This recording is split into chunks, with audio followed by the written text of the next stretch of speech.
To Research Rocks. In this video, we will see how to report LinkedIn profile or how to block LinkedIn profile.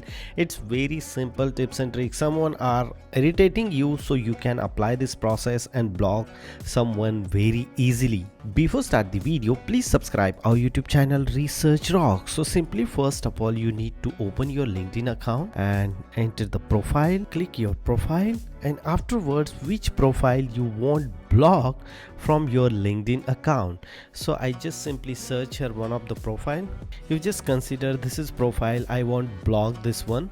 You click, afterward click here in the more menu and look at this here, report and block option is available. You just simply tap and block the specific person, report the specific person, or report the profile element. So we can go here, report specific profile, person name and entire account.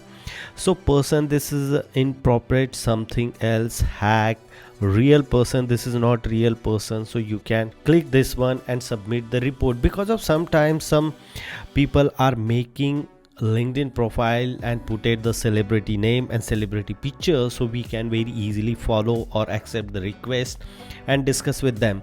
So such kind of things you can avoid using these tips and tricks, and just simply report it here, and we appreciate you to keep our member and platform is a safe. This is a simple process you can apply and report the entire profile using these tips and tricks. If you really like this video, so please hit the bell icon, share this video and subscribe our YouTube channel Research Rocks. Till then, Jai Hind, Vande Mataram.